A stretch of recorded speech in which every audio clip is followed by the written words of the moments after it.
Lonely sheriff ordered a bride. A woman bigger than the doorframe stepped off smiling. The letter came on a Thursday, which I only remember because the mail rider was late, and I'd stood at the post office window 3 times before noon, feeling like a fool each time. There wasn't much to distinguish me from any other fool in Cutter's Bluff that year. The town had 2 saloons and a hardware store, and a church with a bell that hadn't rung since the Reverend cracked his wrist falling off a ladder. Population was maybe 300 when the drifters moved through, less when they didn't. I'd been sheriff going on 11 years, which was a long time to hold a badge in a town that didn't require much holding. Mostly drunks and fence disputes, and the occasional horse thief too stupid to ride far enough. The last real trouble we'd had was 5 years prior, when the Calder boys came through and robbed the Assier's office, and I'd managed to get 2 of them, and the third had run himself into the canyon wall in the dark trying to lose me. That was the last interesting thing that happened to me. The letter was from Harriet Voss of Wichita, Kansas. She was responding to an advertisement I had placed, reluctantly, in a broadsheet that circulated among women of a certain situation: widows, spinsters, women who'd outlasted their circumstances and were looking for a new set. The ad had been my deputy Cal's idea, or more precisely his wife Nell's idea, passed through Cal's mouth at me over supper one evening, when I'd made the mistake of accepting their invitation, and then sitting too long at their table after the plates were cleared. Nell had said, "Emmett, you are going to die alone in that house, and you will deserve it for having done nothing about it." She wasn't wrong. I knew it then, and I knew it now. I'd argued I wasn't the kind of man women wrote letters to. Nell had said that was exactly the kind of man to advertise, because women who wrote letters had stopped waiting for the other kind. I wasn't sure what that meant, but she'd had the look on her face that meant arguing was done, and so 2 weeks later I dictated something to her. I wasn't good with words the soft kind, and she'd sent it off for me, and I'd tried to forget about it. That was 3 months prior. I had in fact almost forgotten about it. Harriet Voss wrote a clean, direct letter. No frills. She said she was 41, a widow of 4 years, that her husband had been a dry goods merchant who died of his heart, that she had no children of her own and had been keeping her sister's house since, which work she had now finished as her sister was remarried and the house sold. She said she was healthy and not afraid of hard work. She said she could cook, keep accounts, mend harness leather and iron shirts, and she had been told she was good company, though she allowed the teller of that had been her husband and so might be biased. She said she was on the large side, and she wrote it plainly, not apologetically, just as information, the way she might have noted hair color or the condition of her teeth.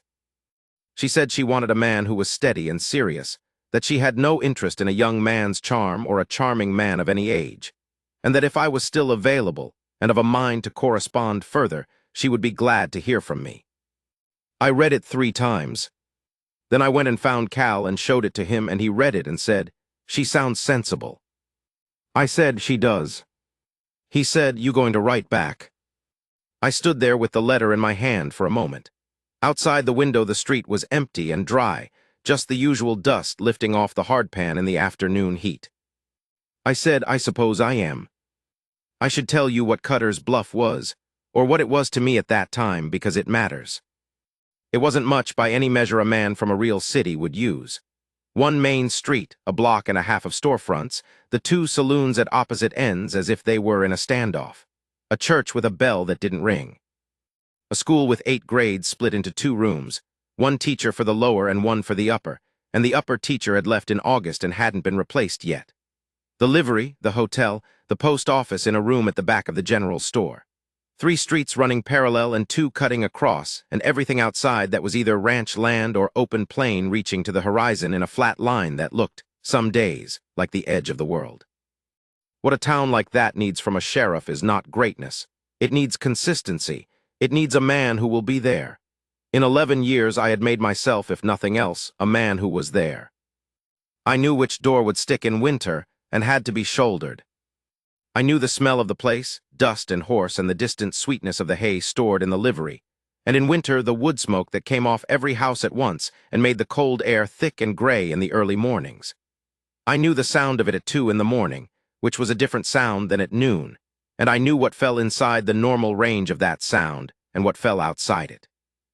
I had built something here. Not fame, not reputation exactly, just a kind of fit, the way a worn key fits a lock, not perfect, but working. The town was 11 years older, and so was I, and we had rubbed along together and arrived at a mutual, if unspoken, understanding. What I did not have was anyone to come home to, and for a long time I had told myself that was not a lack. It was only now, waiting for a letter from Wichita, Kansas, that I understood it was. We wrote back and forth for 6 weeks. Her letters were not long.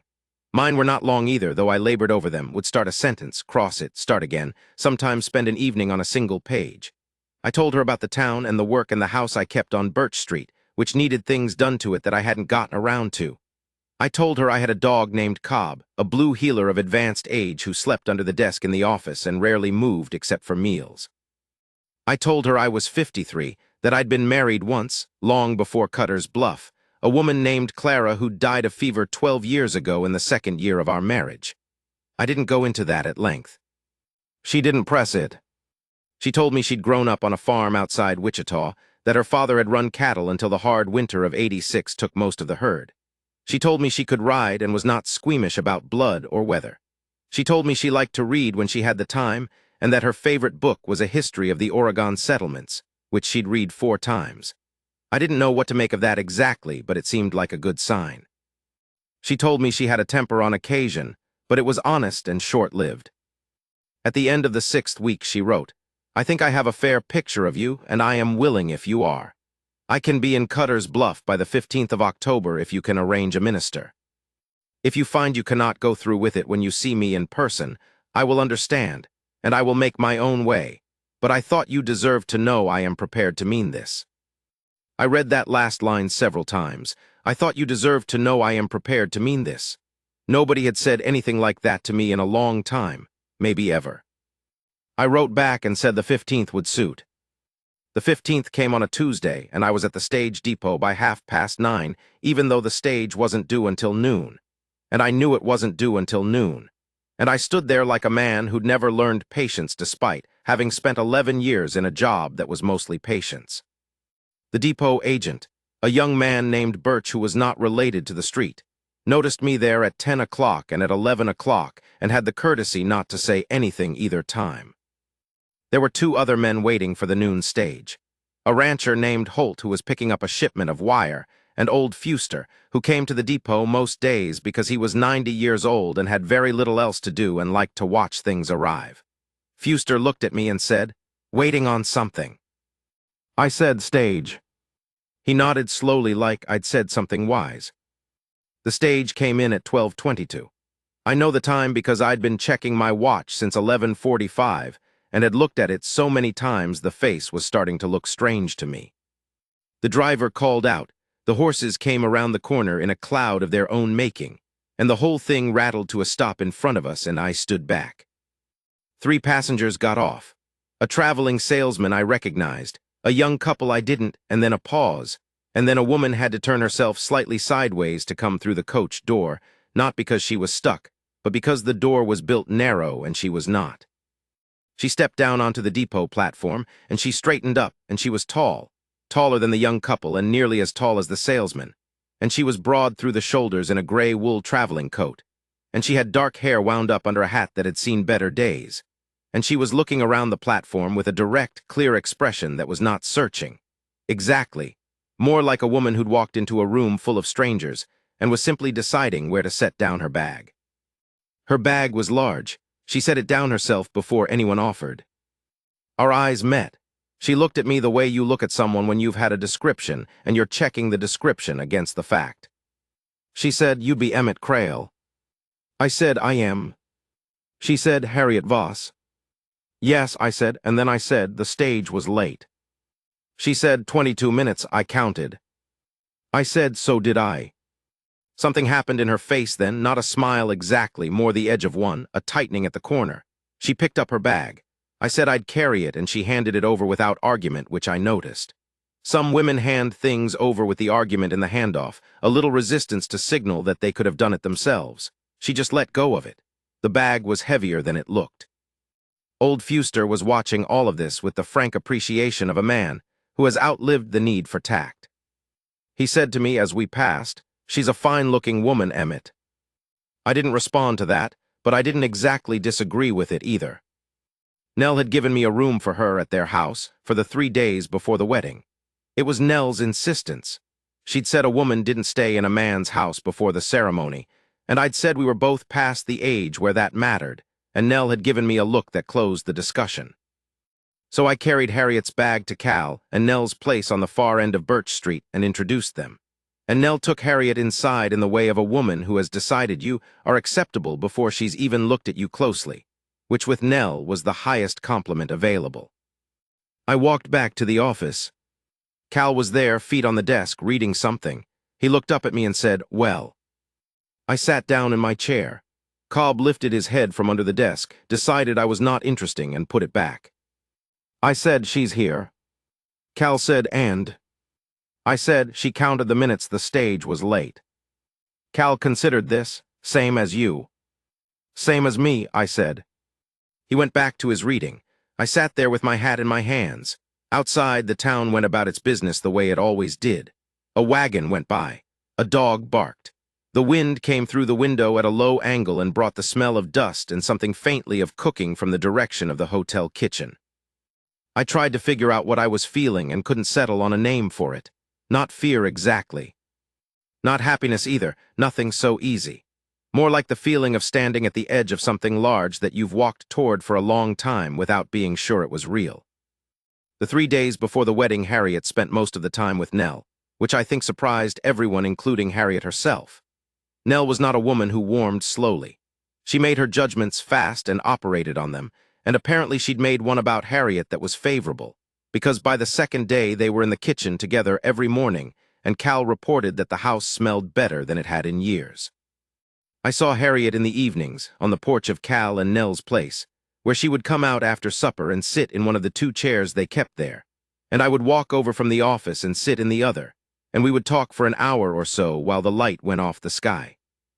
She asked me plain questions. How long had I been sheriff and did I intend to stay at it? What the winters were like here.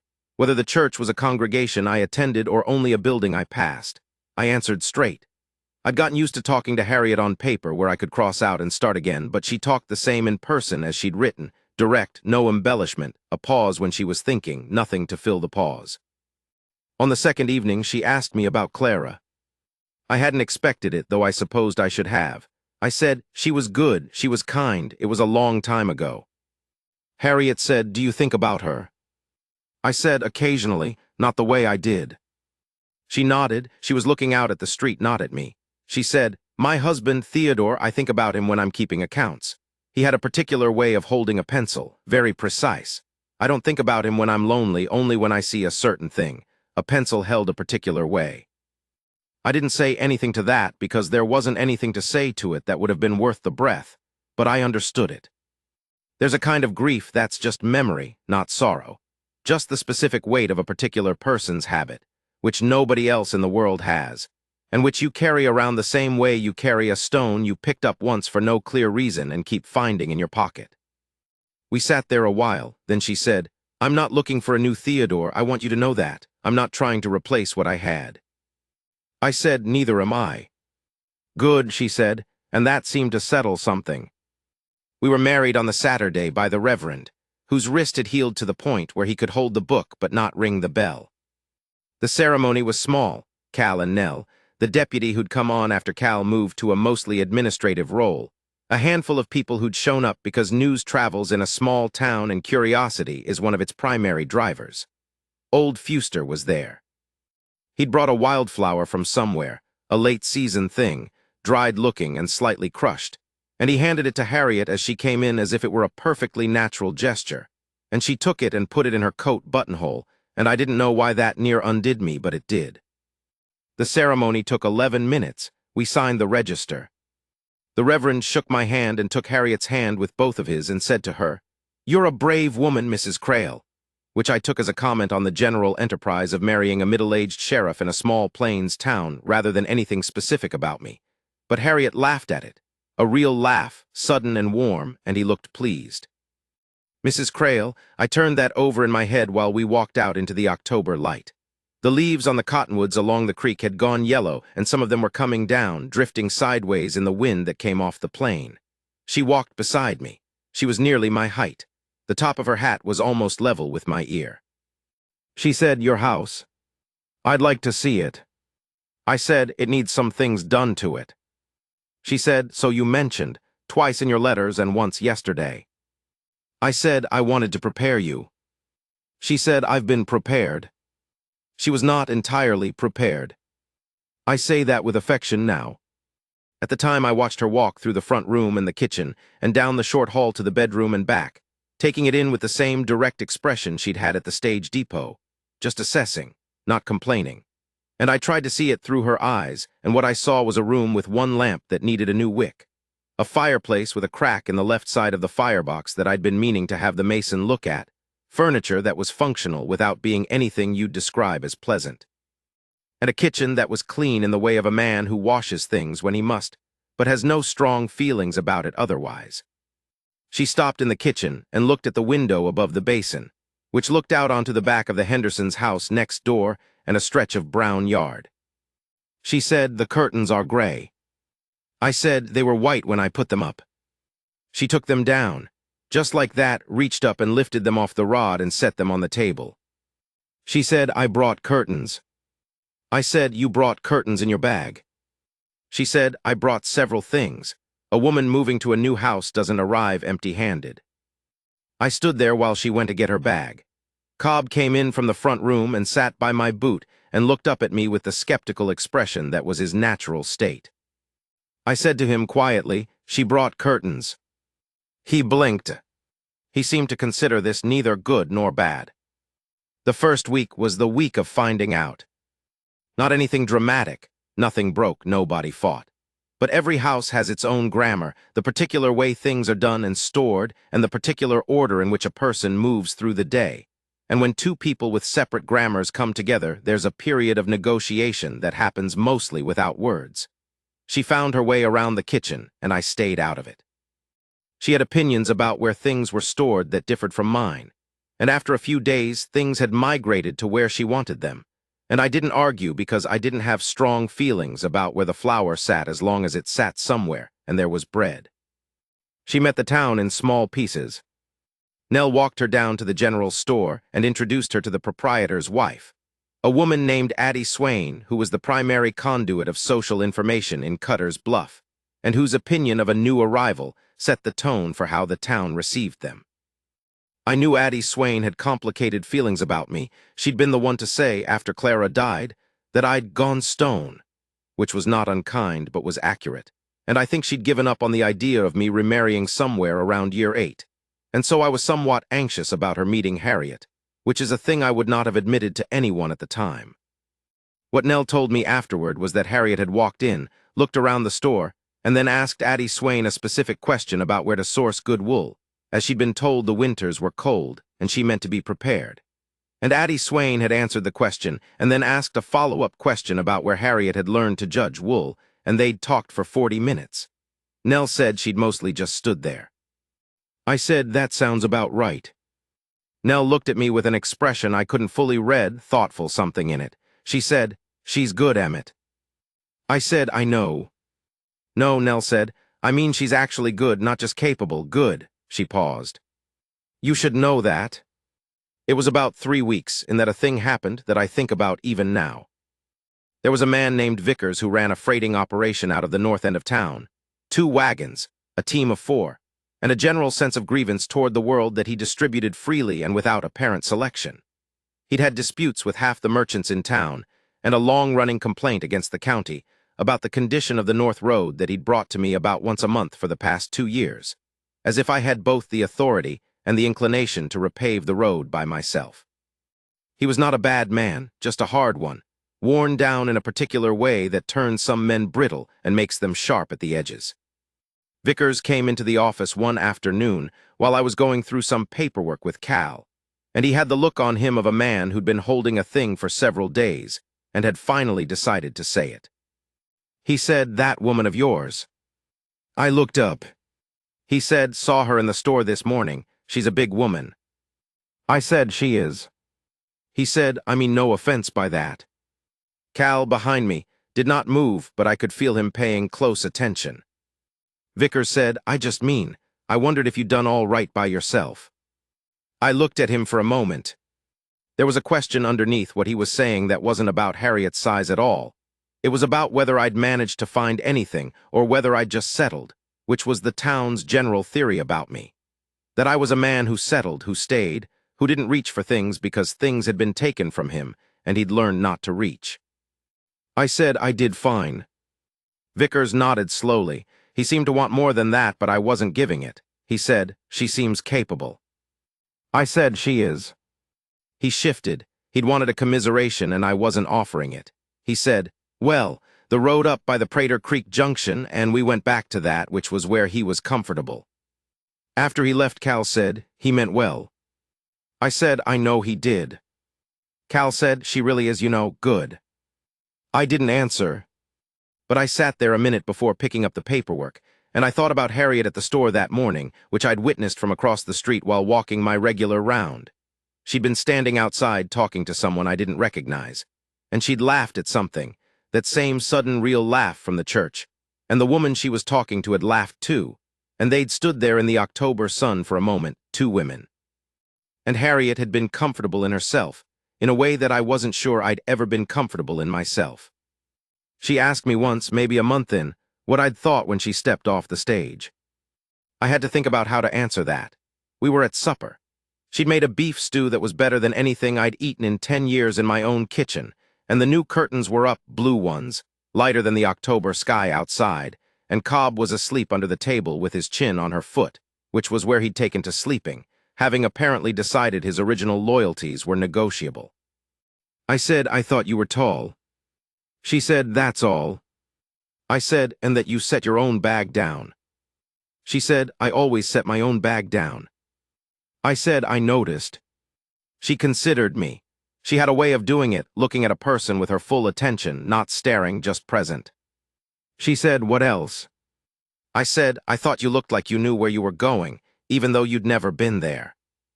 She was quiet for a moment, then she said, "That is not a small thing to notice." I said, "No." She said, "I'll tell you what I thought." I said, "You don't have to." She said, "I know I don't." She set her fork down. She said, "I thought that's a man who's been carrying something a long time by himself, and he's gotten so used to the weight he doesn't know he's carrying it anymore." I didn't say anything to that. She said I wasn't wrong. I said no. She picked up her fork. Cobb shifted under the table. Outside the window, the sky had gone the deep blue of early evening, and the first star was up over the creek cottonwoods. I sat there in my own kitchen, at my own table, in a house that smelled different than it had a month ago, wood smoke and wool and something cooking that had nothing to do with a man eating to stay alive. And the feeling that moved through me then was not something I could have named to anyone, but it was not something I would have traded. There was one Sunday in late October, 3 weeks or so in, when we rode out together to the eastern edge of the ranch country, just the two of us, no particular purpose. She'd asked if there was country worth seeing, and I'd said it depended on what she meant by worth seeing, and she'd said she'd spent 40 years around people and would like to see something that wasn't. She rode a bay mare she'd borrowed from the livery, which she'd negotiated herself at a price that surprised the liveryman enough that he mentioned it to me later with something between admiration and wounded pride. She rode well, not the careful riding of a woman who'd been taught to look correct on a horse, but the easy riding of a woman who'd grown up with horses and had opinions about how to sit one. We went east, out where the plain opened up into nothing. No fences out that far yet, just grass and sky and the occasional draw cutting through the dry earth, the cottonwoods still holding a few yellow leaves in the bottoms. We stopped on a low rise and sat for a while. The horses dropped their heads and blew. The wind came steady from the northwest, which was where the weather came from. She said, "It's bigger than I expected." I said, "The sky or the grass?" She said, "Both, all of it." I said, "You get used to it." She said, "I don't want to get used to it. I want to keep seeing it like this." I said, "You can do both." She looked at me. She said, "You sound like a man who knows how to look at something the 100th time and still see it." I said, "I'm a man who walks the same street every night at 2 in the morning and still finds things worth watching." She turned back to the plain. After a while she said, "Tell me what you see when you walk." So I told her. I told her about the Henderson boy who sometimes sat on the porch at midnight when he couldn't sleep, and we'd exchange a nod, which was the extent of our relationship, and about the particular way the windmill at the far end of Main Street turned in the night wind, the irregular creak of it that you could hear a block away. I told her about the dogs, not Cobb, the other ones, the yard dogs of Cutter's Bluff, who each had their own hours and their own territories, and maintained a complex social arrangement that I had spent 11 years observing without fully understanding. She listened to all of it without saying much, which I'd come to understand was not inattention but the opposite. She listened the way she did everything, completely, not storing it up to respond to, but just taking it in. She said finally, "You love this place." I said, "I don't know if that's the word." She said, "What's the word?" I thought about it. I said, "It's mine, I know it and it knows me. That's not the same as love, but it might be close." She said, "I think it might be the same thing." We rode back in the afternoon. The light was going low and orange by the time we came back into town, and she rode beside me down the main street, and the few people who were out looked up, because a man and a woman riding together in the late afternoon has a particular quality of belonging, and I was aware of it, aware of being seen, which was not something I'd been in a long time. Not by a woman beside me, not by someone who was there in the way she was there. She handed the bay mare off at the livery, and I put my own horse up, and we walked home side by side on Birch Street with the dust of the day on our boots and the smell of horse in our coats. And it was an ordinary thing, the most ordinary thing, and I thought about that for a long time after.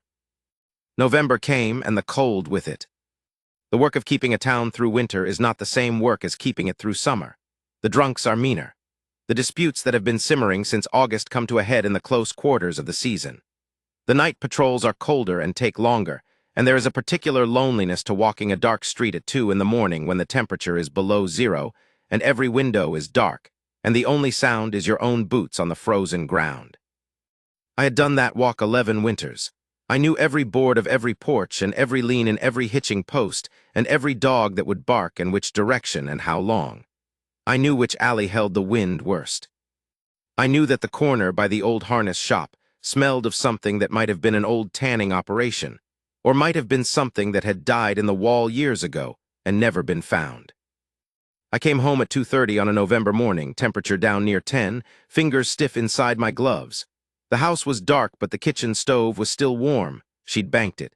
And there was a lamp left low on the table, not for light exactly, just so the house wasn't entirely dark when I came in. Nobody had ever done that before. I'd come into a dark house 11 years of winters, and that lamp on the table stopped me in the doorway for a moment, the cold at my back and the low gold of it in front of me. I got my coat off and my boots and stood by the stove until some of the cold left my hands. Then I took the lamp and went down the hall. She was asleep. The room was dark except for the lamp I'd brought. She had the quilt pulled up and she was sleeping on her side, the dark of her hair against the pillow.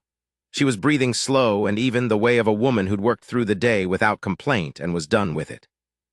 I stood there for a moment, the lamp in my hand. I didn't want to wake her, I just stood there. There was a weight in me that loosened then that I had not known was there. It was like something had been held a long time. Some muscle I'd forgotten I was clenching, and it let go all at once in the dark. I went around and got into bed careful not to disturb her. She moved, not waking, just the small automatic turn of a person who knows another person has come home. And she turned toward me in her sleep, and her hand found my arm in the dark, the way a person does when they're not entirely awake, and she held it there. I lay there in the dark with her hand on my arm. I was 53 years old. I had been a sheriff 11 years. I had been married once before, a long time ago, and alone a long time after. I had done every night's work that needed doing without complaint and without asking anything from anyone, and I had told myself I was not asking because I didn't need.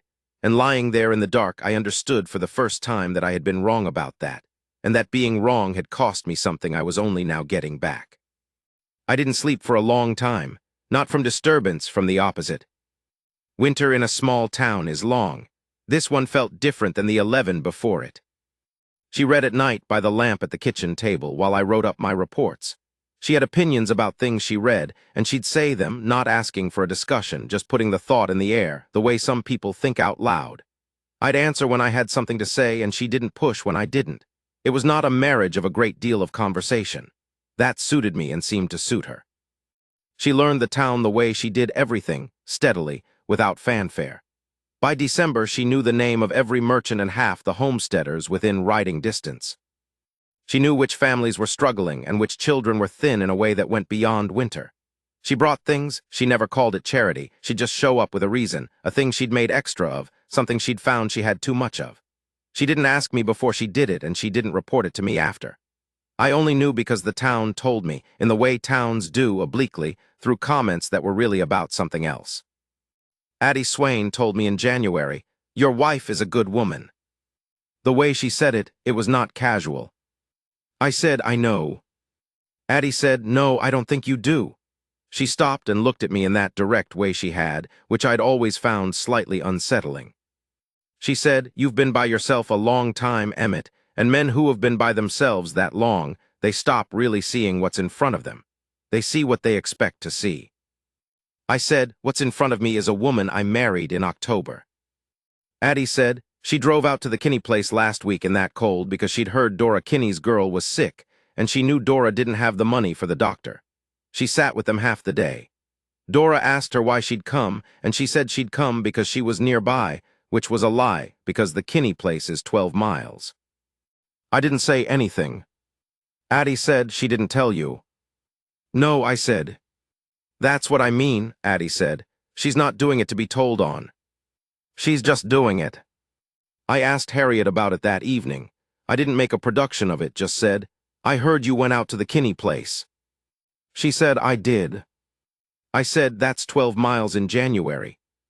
She said, "I know the mileage." I said, "You could have told me." She looked at me, she said, "I didn't need your permission." I said, "I didn't say you did." She held my eye for a moment. Then she said, "The girl is better, the fever broke the second day, they'll be all right." I said, "I know." She turned back to whatever she'd been doing at the counter.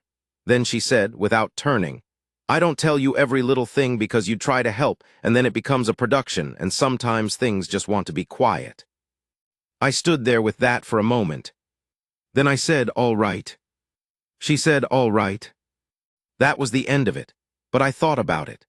There was a way of doing good that required an audience and a way that didn't, and she was entirely the second kind, and I'd spent enough years watching the first kind to know the difference mattered.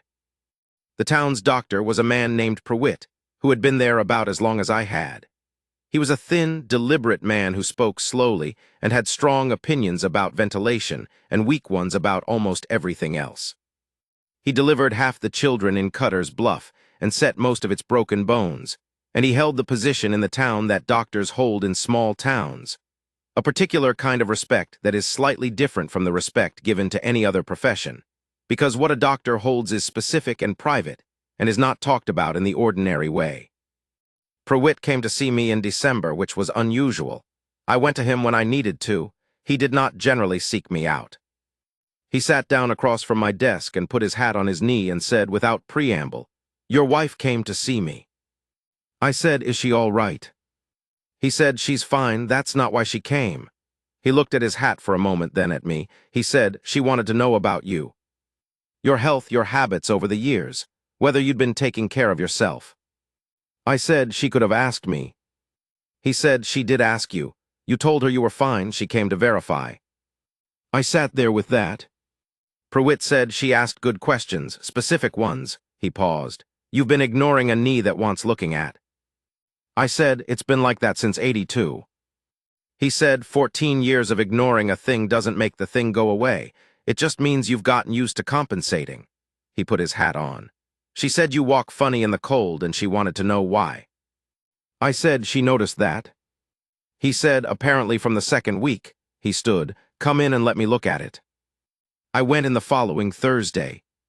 He looked at the knee, prodded at it in a way I endured, and said it was what he'd expected, old damage from an old fall, some roughness in the joint, manageable with attention, which I had not been giving it. I went home and said to Harriet, "You went to Prewitt." She said, "I did." I said, "You could have told me." She said, "I did tell you. I told you 3 times the knee was bothering you, and 3 times you said you were fine." I said I was fine. She said, "You were not fine, you were managing, which is different." She didn't look up from what she was doing. I wanted to know if it was serious. I said, "It's not serious." She said, "I know, Prewitt told me." She said it evenly, as if the conversation was already done. I stood there a moment. There was something in being attended to in that particular way, not fussed over, not made small, just watched carefully by someone who intended to keep an eye on things, that I didn't have language for and didn't try to find. I said, "He wants me to come in." She said, "Good." That was the end of it. But I thought about it, about a woman who had been paying close enough attention in the first 2 weeks to notice the way I moved in cold weather, and who had gone and asked questions because she wanted to know. Not to worry, not to make it into something. Just to know. Just to keep an informed eye. Nobody had kept an eye on me in a long time. February. There was a difficulty. A man named Rudd came through from the Eastern Territories, not anyone local, a drifter of the kind that moves in winter when movement is hardest, which usually means they're moving away from something rather than toward. He had with him a younger man, a relative of some kind, and they took a room at the Teller Hotel and spent several days doing nothing visible, which in a town the size of Cutter's Bluff is itself visible. I went and talked to Rudd. He was polite and told me nothing. His eyes had the flat quality of a man who's had a lot of practice at being looked at. On the third day, the Assier's office was broken into. Nothing taken, they'd been disturbed midway through by the Assier himself returning earlier than expected, and they'd gone out the back window. Nobody hurt. I spent 2 days on it, found where they'd gone to ground a disused barn on the Prater Creek Road, and I went out with Cal and the deputy, a younger man named Fogel who was competent and steady in a way that reassured me more than enthusiasm would have. It was cold, the second week of February, and the ground was frozen hard and the sky was the white of iron before it heats. We took them without incident. Rudd came along easy, the way of a man who'd been caught before and understood the arithmetic. The younger one ran and Cal caught him in the frozen creek bed, and they came back muddy and cold, and the younger one was crying, which he tried to stop and couldn't. I put them in the cells and sent a wire to the county seat and walked home in the early afternoon. Cold in the bones, the way you get from 2 days of outdoor work in a February that means it. Harriet took one look at me and said, "Sit." I sat at the kitchen table. She put water on.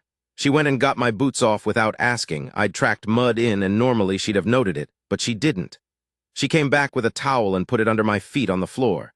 She made coffee and set it in front of me and sat down across from me. She said, "Anyone hurt?" I said, "No." She said, "You?" I said, "I'm fine, just cold." She said, "I know cold." She looked at me for a moment. "Were you frightened?" I said, "For a few minutes." She said, "Good."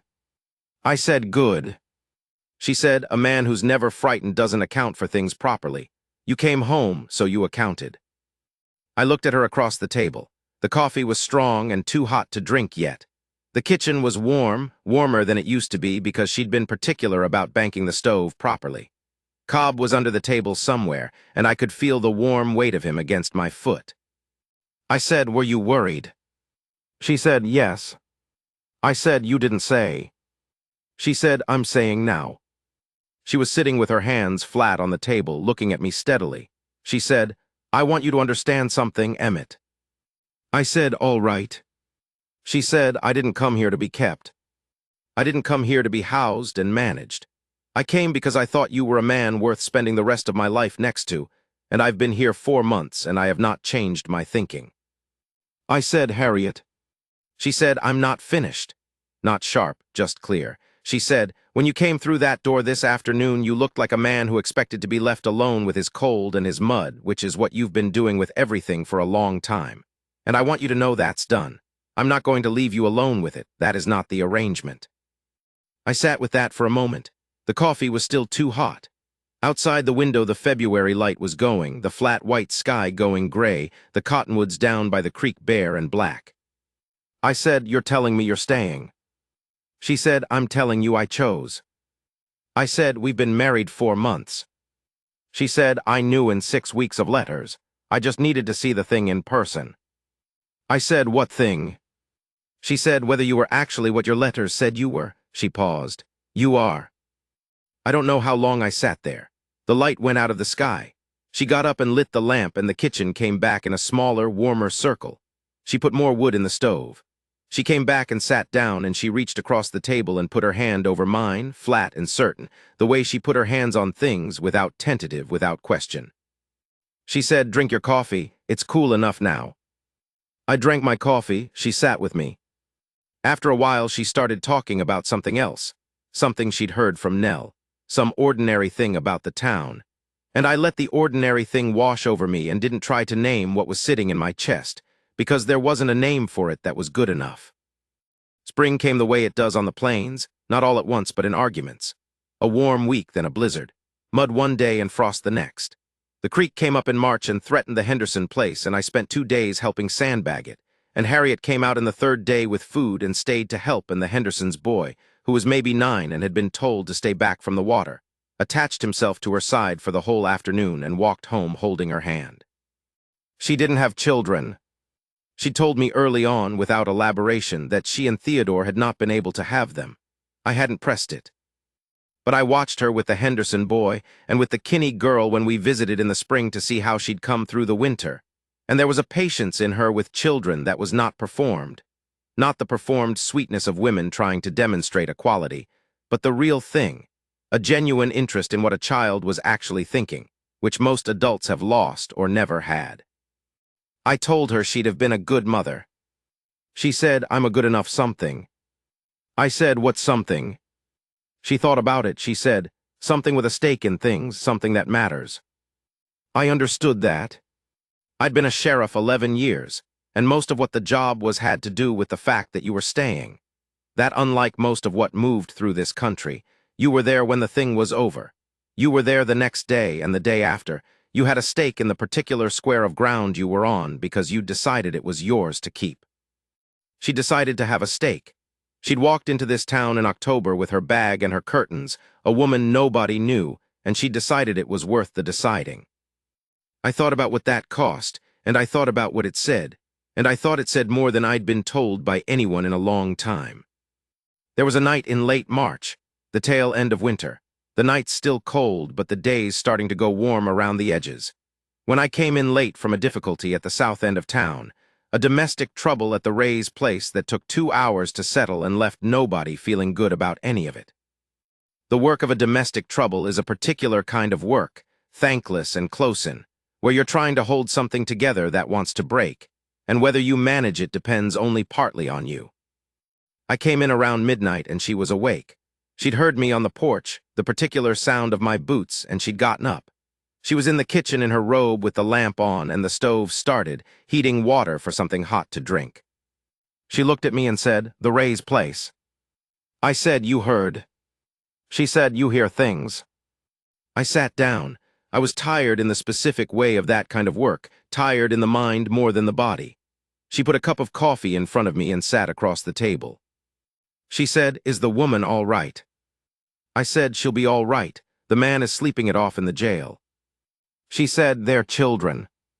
I said, "With the grandmother." She nodded. She looked at her own cup, which she'd put her hands around for the warmth.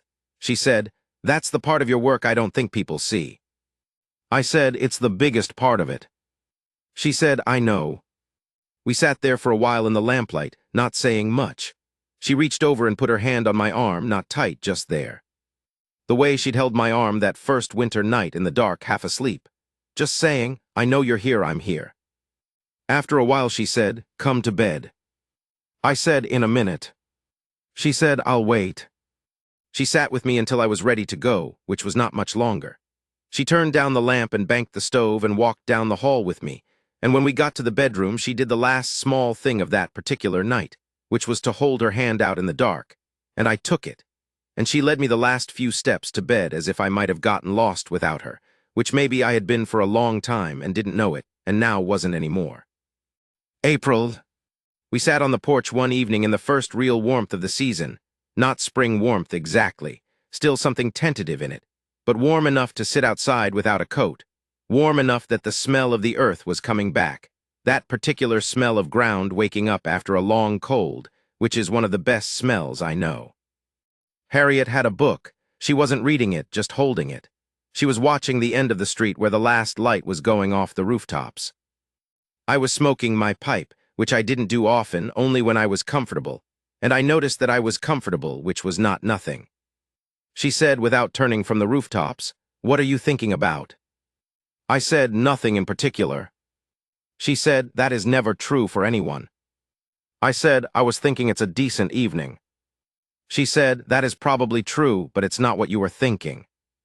I said, "I was thinking about when you said you knew in 6 weeks of letters." She turned then. The light was going, and her face was in the early dimness, but her eyes were clear. I said, "I want to know what you knew." She said, "I knew that you were serious, that you were honest enough to write a letter that didn't promise anything it couldn't keep.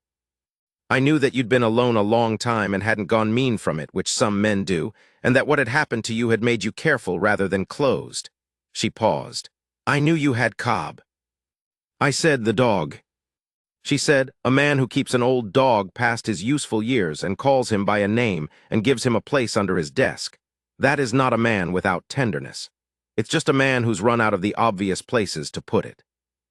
I sat with that. Cobb was inside, asleep in the hall, which was where he'd taken to sleeping in the winter, having discovered the floor there held heat longer. He was getting old enough that rising and descending from his spot under the desk was more trouble than he let on. I said, "He's a good dog." She said, "He is." She opened her book, a signal that the conversation was finished, which with her was not a closing off but just an efficiency. She moved from one thing to the next without ceremony. I smoked my pipe. The street was dark now except for the lamplight from the saloon and the general store, the two lights that stayed on latest, and the sound that came from the saloon was low and not unpleasant from this distance. The murmur of men at tables, a laugh now and then, the occasional voice raised and then settled. I had been a sheriff in this town 11 years. I had walked that street in every season and every kind of weather and every kind of trouble. I had slept alone in the house on Birch Street and gotten up alone and made my rounds alone, and I had thought, when I thought about it at all, that this was simply what the rest of it looked like. I looked at her in the chair beside me, the book in her lap, the set of her shoulders, which had something settled in them that I'd started to recognize as the particular ease she had in herself, in being where she was without apology for it. She had chosen this. She had sat down and written those letters and gotten on the stage and come to a town she'd never seen and married a man she'd only corresponded with.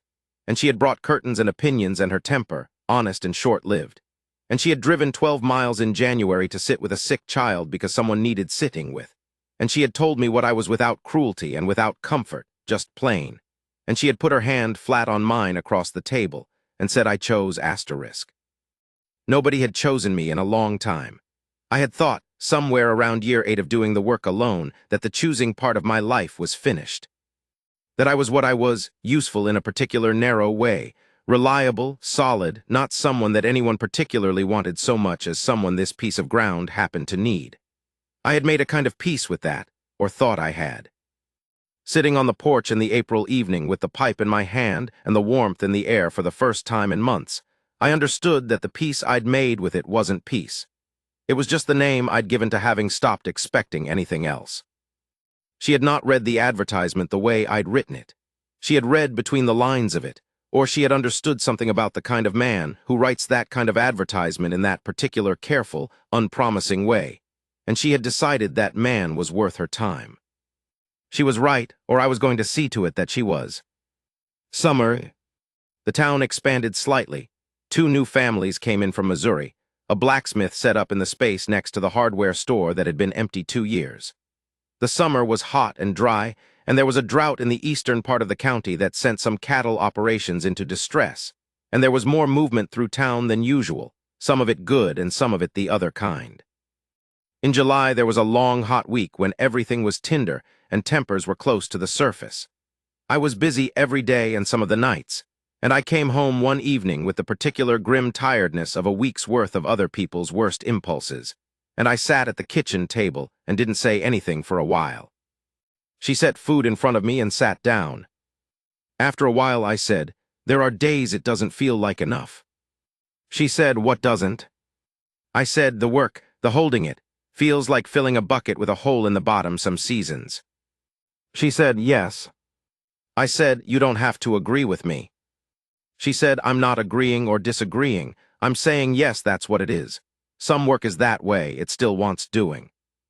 I said, I know. She said, you're good at it. I said, Cutter's Bluff is not a difficult posting. She said, Emmett, just my name in the particular tone she used when I was deflecting something.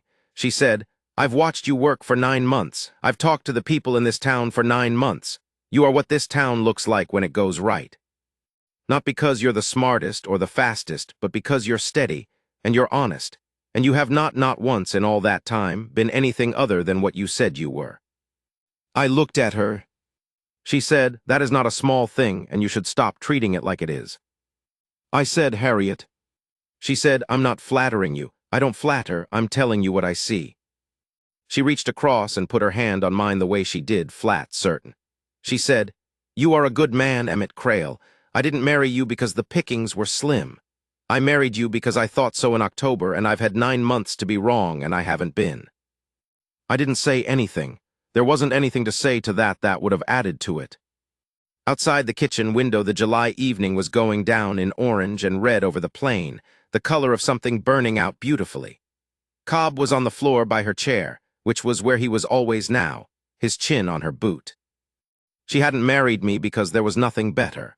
She'd looked at what was there and decided it was what she wanted, and she'd driven toward it in the particular unstoppable way she did everything, straight and without fanfare.